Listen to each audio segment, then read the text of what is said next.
Hello friends, आइए आज हम लोग स्टार्ट करते हैं अपना सब्जेक्ट कंपाइलर डिज़ाइन।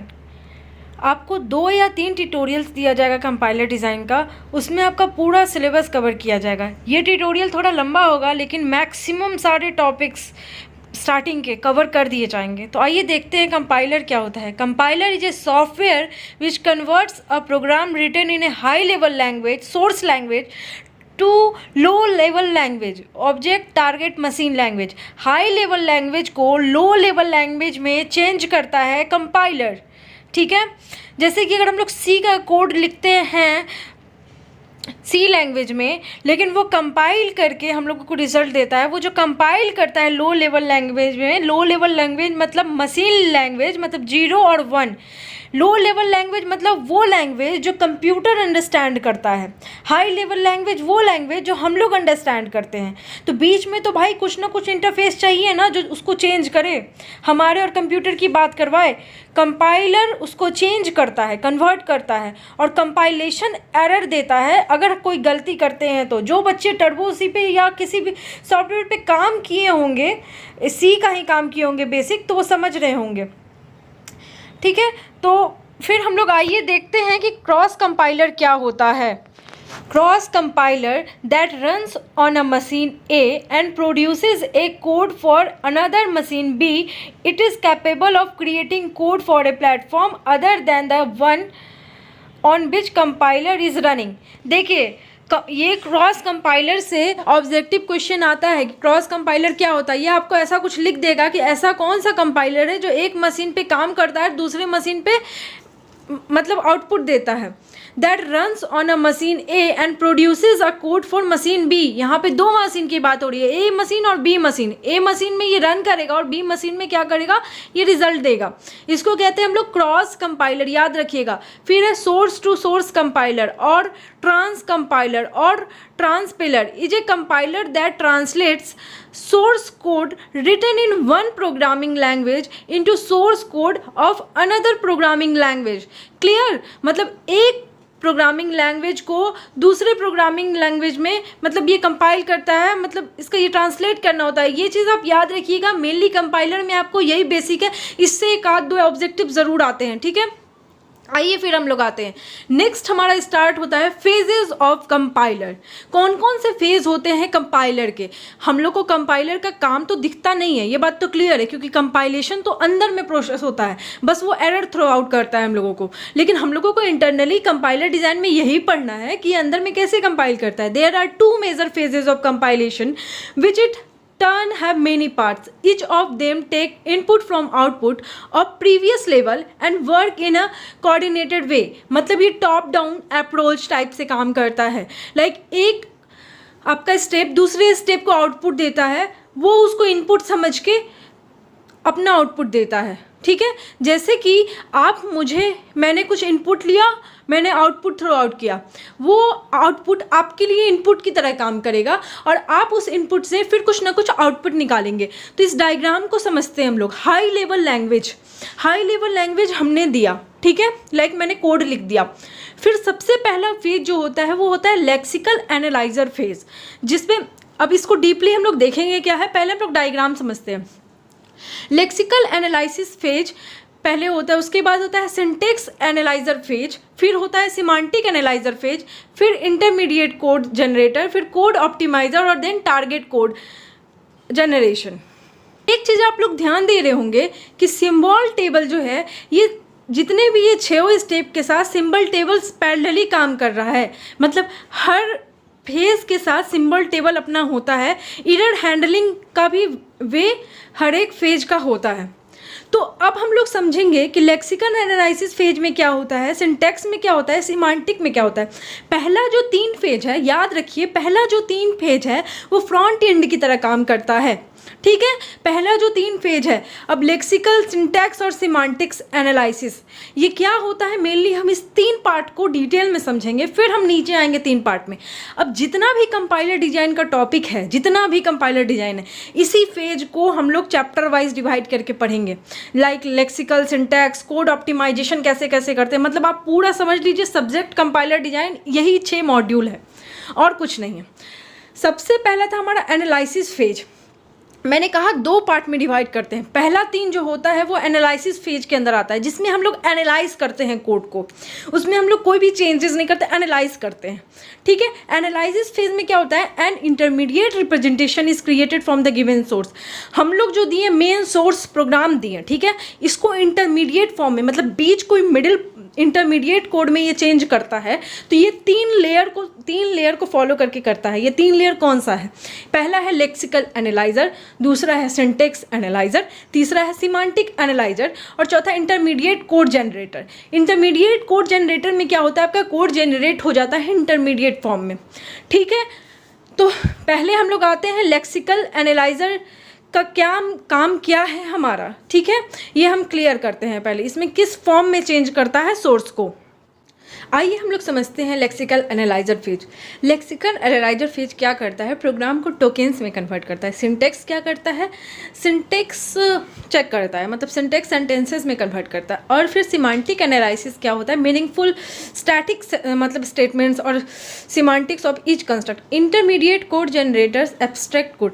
अब मेनली हम लोग समझते हैं 1 by 1 कि इसका काम क्या है, ये टोकेन्स क्या है। पहली चीज़ आप ध्यान में रखिए, आप कोड दिया रहेगा आपको, ठीक है, और बोल देगा आप टोकेन्स गिन के निकालिए इसका। ऐसा क्वेश्चन आता है, आपको कोड लिख दिया और फिर बोला इसमें टोकेन्स कितने हैं। इस टाइप के क्वेश्चन भी आते हैं। इस टाइप का क्वेश्चन स्पेशली आप लोगों को करवाया जाएगा, तो ये चीज़ पॉइंट आउट कर लीजिए, कहीं लिख लीजिए। टोकेन्स वाले क्वेश्चन से हमको एक क्वेश्चन आना ही है। तो हम लोग अभी डीप में समझते हैं लेक्सिकल एनालिसिस। तो हम लोग समझ गए ना कि इसको क्या करना होता है। इसमें हम लोग मतलब टोकेन्स में चेंज करते हैं, सिंटैक्स एनालिसिस में चेक करते हैं कहीं सिंटैटिकल एरर तो नहीं आ रहा है हम लोगों का, ठीक है। सिमांटिक में फिर देखिए इसी में हमारा पार्सिंग टेक्निक भी आता है। पहले तो हम लोग चेंज किए एनालिसिस फेज में, और दूसरा फेज होता है सिंथेसिस फेज। मतलब ये क्या करता है, टारगेट प्रोग्राम को क्रिएट करता है। इंटरमीडिएट जो कोड आया था ना, उससे टारगेट कोड में प्रोड्यूस करता है। इसको सोर्स कोड से मतलब नहीं है, इसको इंटरमीडिएट कोड को एज ए इनपुट लेता है, सोर्स कोड को नहीं लेता है, इंटरमीडिएट कोड को लेता है। जो बीच में ये तीनों फेज पहले का करके कुछ आउटपुट देता है, उसको लेता है। उसके बाद दो काम करता है ये, कोड ऑप्टिमाइज़ करता है और कोड जनरेट करता है। कोड ऑप्टिमाइज़ करना मतलब कि बहुत ज़्यादा उसमें है, एक ही चीज़ बार बार यूज़ हो रहा है, तो वो सब को रिमूव करता है। अभी तो इन ब्रीफ यही बताया जा सकता है कि कोड ऑप्टिमाइज़ करना मतलब कॉस्ट इफ़ेक्टिव हो आपका, चीज़ें ज़्यादा स्पेस नहीं ले, आपका मेमोरी नहीं ले। जैसे 1+10 कितनी बार आपने इनिशियलाइज़ किया है एज अ नीड, तो वो उसके लिए एक तरीके का डैग बनाए, ठीक है। और मतलब काफ़ी यूज़ होता है इसका। कोड ऑप्टिमाइजेशन कई तरीके से किया जाता है। तो एक चैप्टर आपका होगा कोड ऑप्टिमाइजेशन, जिसमें आपको ये सब चीज़ें पढ़नी होगी, तो उसका भी ट्यूटोरियल बनाया जाएगा। मैं आपको बोल रही हूँ ये थोड़ा लंबा है ट्यूटोरियल, लेकिन 2 और 3 ट्यूटोरियल में आपका पूरा कंपाइलर डिज़ाइन ही ख़त्म होना है, और 1-2 वीडियो 3 वीडियो आपका प्रीवियस ईयर पेपर पर ही बेस्ड होगा। तो आइए ये इस ट्यूटोरियल में हम पूरा कंपाइलर डिज़ाइन का मैक्सिमम पार्ट ख़त्म करते हैं अपना। फिर क्या है कोड ऑप्टिमाइज़र। कोड ऑप्टिमाइज़र का काम क्या होता है, code optimizes the abstract code and final code generator translates abstract intermediate code into a specific machine instruction। Code optimizer जो एब्स्ट्रैक्ट कोड फाइंड आउट करके देता है, उस एब्स्ट्रैक्ट कोड को कोड जनरेटर ट्रांसलेट करता है intermediate code to specific machine instructions जो कि बिल्कुल आराम से मशीन समझ सके चीज़ों को, ठीक है। मशीन लेवल लैंग्वेजेस जो होता है, जो आप लोग बेसिक में कंप्यूटर में पढ़े होंगे, मशीन लेवल लैंग्वेजेज, उसी लैंग्वेज में चेंज करता है, या फिर असेंबली लेवल में चेंज करता है, ठीक है, जो कि यूज़फुल हो कंप्यूटर के लिए समझने में। फिर आइए हम लोग देखेंगे अभी आगे जो भी चीज़ें डीप में, हमारे वीडियो के साथ बने रहिए, क्योंकि अभी बहुत इंपॉर्टेंट टॉपिक्स अभी आपके क्लियर होने वाले हैं। जैसे कि इंटरप्रेटर कंपाइलर में डिफरेंस क्या है, एक फेज़ के बारे में आपको बताया जाएगा क्लियरली। अगर आप इस वीडियो में पूरा ब्रीफ मतलब आप एकदम जान लेंगे, बेसिक जान लेंगे कि फेजेस में होता क्या है, तो आगे 2 या 3 ट्यूटोरियल जो बनने वाला है कंपाइलर, वो आपके लिए बहुत इजी हो जाएगा। मतलब आप बहुत क्लियरली समझ पाएंगे, अच्छा मैम ने बताया तो था कि फर्स्ट फेज में ये हो रहा था, हमारा सेकंड फेज में ये हो रहा था, तो यही काम तो हम यहाँ भी कर रहे हैं, ठीक है। तो आइए हम लोग अपनी नेक्स्ट स्लाइड पे आते हैं, चीज़ों को क्लियरली समझते हैं। पहला पेज आया लेक्सिकल एनालिसिस, इसको हम लोग ब्रीफ में पढ़ें। आप लोग चाहिए तो नोट्स बना लीजिए लेक्सिकल एनालिसिस का, अगर मतलब और भी चीज़ों का आप लोगों को प्रिपरेशन करना है या फिर इंटरव्यू के लिए भी। तो lexical analysis is the first phase when compiler scans the source code.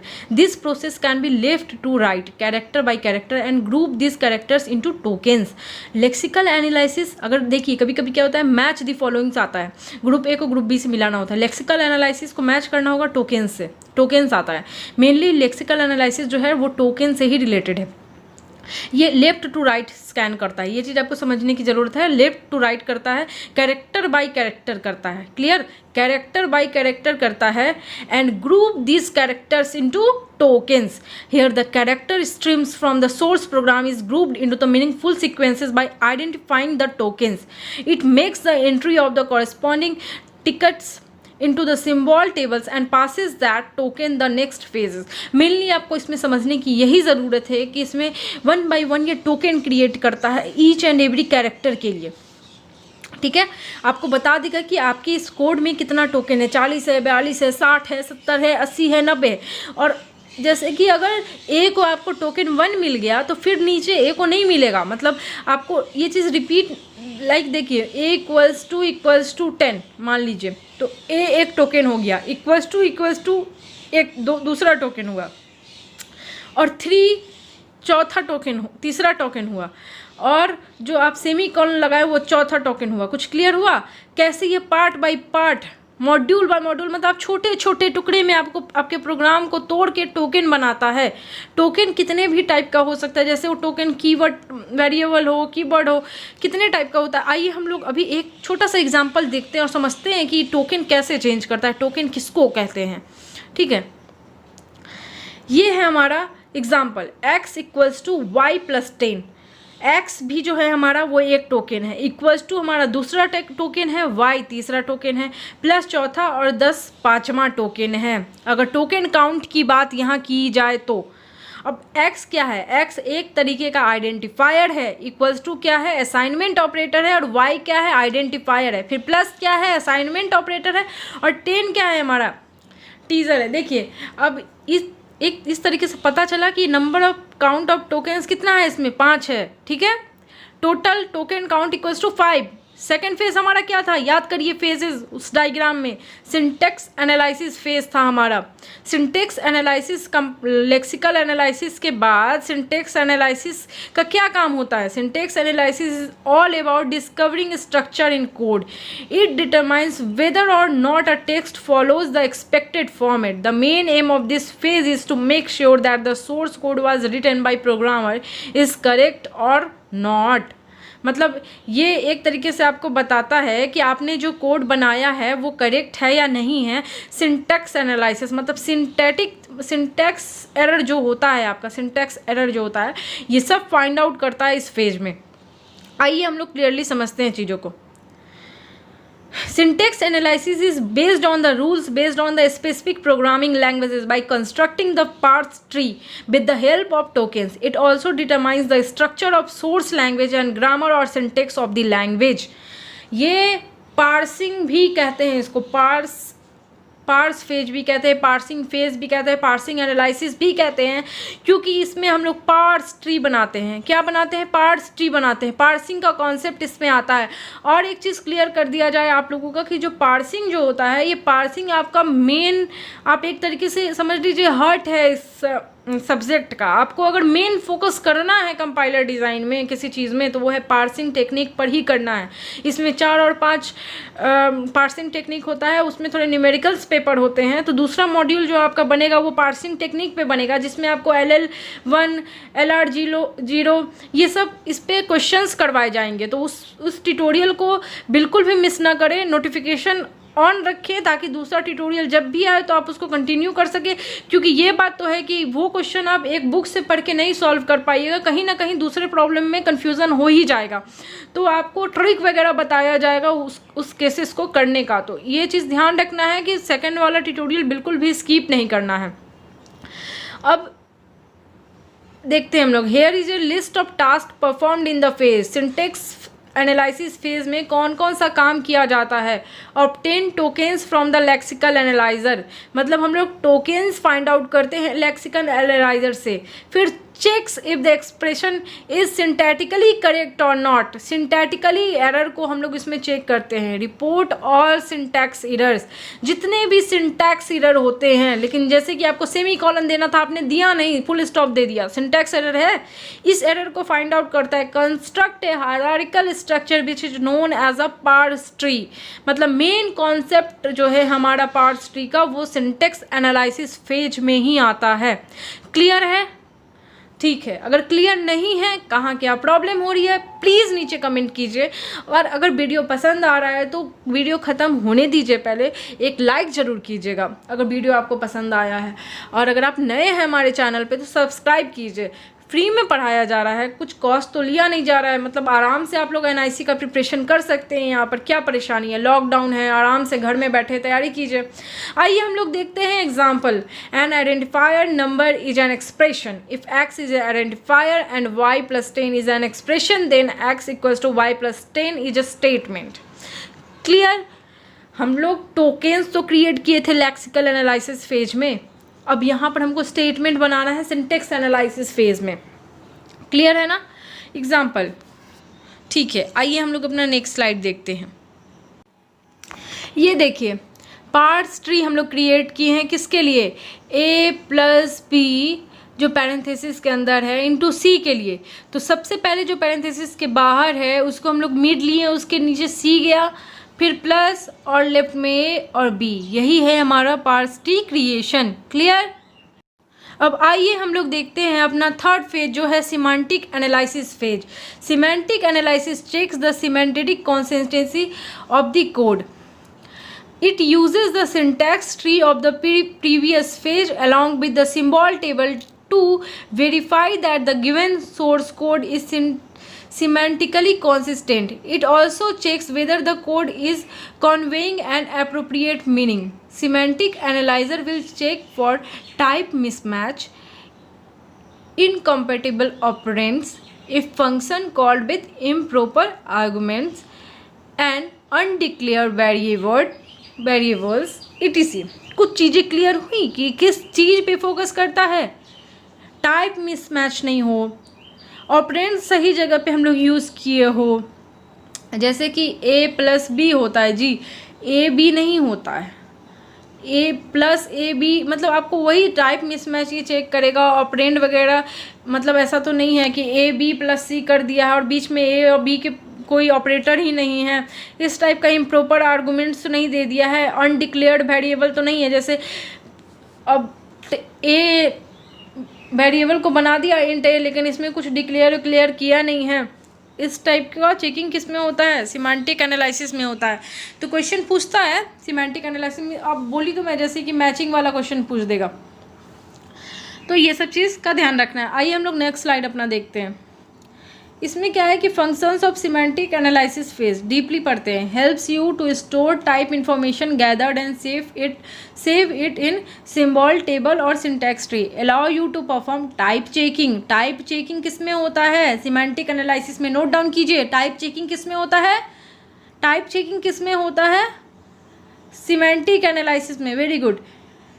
In the case of type mismatch where there are no exact type correction rules which satisfy the desired operation, a semantic error is shown. Collects type information and checks for type compatibility. Checks if the source language permits the operands or not. ठीक है, तो ये चीज़ें clear हुई। अब आइए हम लोग ना नेक्स्ट स्लाइड देखते हैं। ये एक एग्जाम्पल देखिए जो है हमारा सिमेंटिक एनालिसिस का। Float x equals to 20 into 2, float y equals to x into 30। ठीक है, इसको समझते हैं डीपली।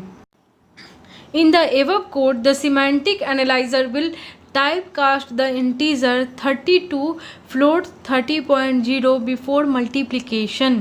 क्लियर? चीज़ें समझ आई?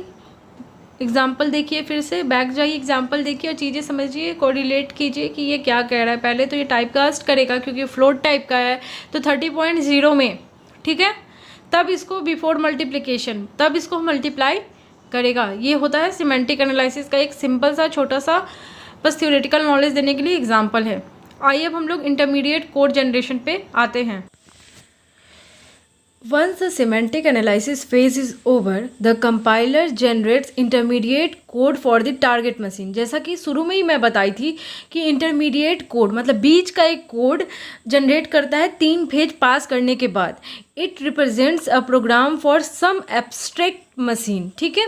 Intermediate code is between the high level and machine level language. ये हाई लेवल और मशीन लेवल के बीच का कोड होता है. This intermediate code needs to be generated in such a manner that makes it easy to translate it into the target machine code. मतलब तीनों phase के बाद intermediate code generation phase number 4 है. ये किस लिए होता है? ताकि टारगेट मशीन कोड हम लोग ईजिली ट्रांसलेट कर पाए. इसलिए ये इंटरमीडिएट कोड जनरेशन कोड हम लोग जो है जनरेट इसमें करता है कंपाइलर. ठीक है. ये कैसा कोड होता है? हाई लेवल और मशीन लेवल के बीच का एक कोड होता है. क्लियर? तो आइए हम लोग चीज़ों से समझते हैं. यह है एक example. For example total equals to count plus rate into 5. Intermediate code with the help of address code method is. जैसे कि एग्जाम्पल दिया हुआ है वो सिमेंटिक एनालिसिस करने के बाद, तो इसका intermediate code T1 temporary variable 1 में इंटू 5 को हम स्टोर करवाएंगे, फ्लोट वैल्यू 5 को. T2 में रेट इंटू T1 कर देंगे, फिर T3 में काउंट प्लस T2 कर देंगे और टोटल इक्वल्स टू T3 कर देंगे. तो ये हमारा इंटरमीडिएट कोड जनरेशन है. 3-4 मेथड होता है इंटरमीडिएट कोड जनरेट करने का. ये आपको आगे के ट्यूटोरियल्स में देखने को मिलेगा, वो बहुत इंपॉर्टेंट है. नेक्स्ट ट्यूटोरियल ज़रूर देखिएगा.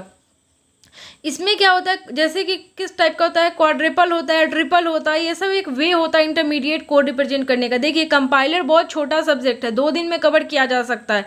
अभी मैं ये 30 या 40 मिनट का, 30 से 35 मिनट का ये वीडियो है जिसमें आपको आधा से ज़्यादा सिलेबस कवर किया जा रहा है. मतलब बेसिक आप समझ लीजिए कवर किया जा रहा है. इससे आपको 2-3 क्वेश्चन कंपाइलर का लग जाएगा.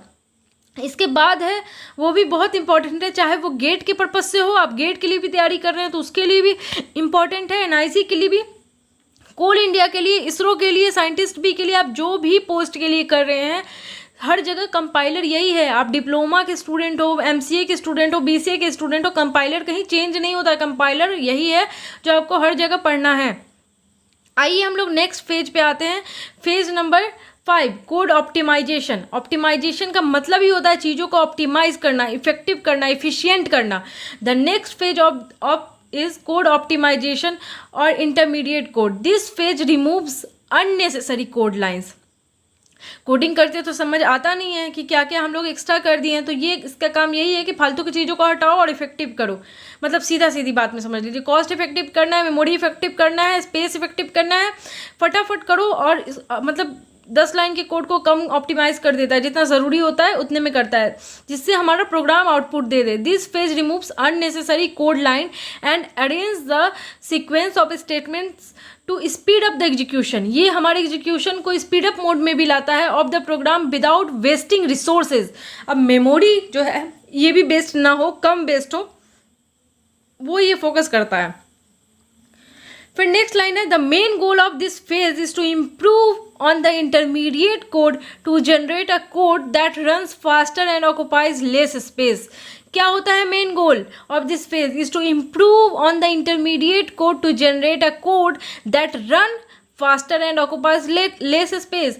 मतलब स्पेस कॉम्प्लेक्सिटी और टाइम कॉम्प्लेक्सिटी ये दोनों को मिनिमाइज करता है. स्पेस कॉम्प्लेक्सिटी कम लगे और टाइम भी हमारा कम लगे.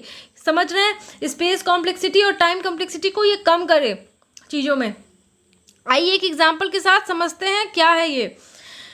बहुत कम शब्दों में ही समझते हैं छोटे से एग्जांपल के साथ. A equals to in 0 float 10 int float 10, B equals to C into A, D equals to A plus B, F equals to D. इसको छोटे फॉर्म में लिख दिया. B equals to C into 10.0, F equals to E plus B. F equals to D का ज़रूरत यहाँ नहीं है. F equals to direct E plus B कीजिए. D को इनिशियलाइज क्यों कर रहे हैं बिना मतलब का? डायरेक्ट F में वैल्यू E प्लस B कीजिए और B में डायरेक्टली इसका वैल्यू दीजिए. तो ये कहीं ना कहीं चीज़ों को रिमूव करके इफेक्टिव कर रहा है, आपका स्पेस कम ले। फिर नेक्स्ट फेज है हमारा कोड जनरेशन फेज। ये क्या है? लास्ट फेज है हमारा। Code generation is the last and the final phase of compiler. It gets input from code optimization phases and produces the page code और ए ऑब्जेक्ट कोड। क्या produce करता है? Page code और क्या? Object code. Underline कीजिए या फिर लिख लीजिए पॉइंट बना के, पेज कोड या फिर object code. As a result the objective of this phase is to allocate a storage and generate relocatable machine code. It allocates memory locations for the variables. The instructions in the intermediate code are converted into machine instructions. This phase converts the optimized or intermediate code into the target code. Then what is the target code here? Machine code. Machine level language is the target language. Clear? बस यही चीज़ करना था। ये अब code generation जो है ये finally हमको टारगेट दे देता है। अब इसके बाद कोई पेज नहीं है हमारा। क्लियर? आइए हम लोग आगे देखते हैं। The target language is the machine code. The target language is the machine code. Therefore all the memory locations and registers are also selected and allocated during this phase. The code generated by this phase is executed to take inputs and generated expected outputs. आइए हम लोग छोटे से example से समझते हैं। a = b+60 है, would be possibly translated to the registers. इस टाइप के रजिस्टर्स फॉर्म में ये कन्वर्ट हो जाएगा। ये हमारा असेंबली लेवल लैंग्वेज या फिर मशीन लेवल लैंग्वेज में कन्वर्ट होता है। अब आइए हम लोग मेनली देखते हैं कि कंपाइलर और इंटरप्रीटर में डिफरेंस क्या होता है, जो कि हमारा लास्ट टॉपिक है इस यूनिट का।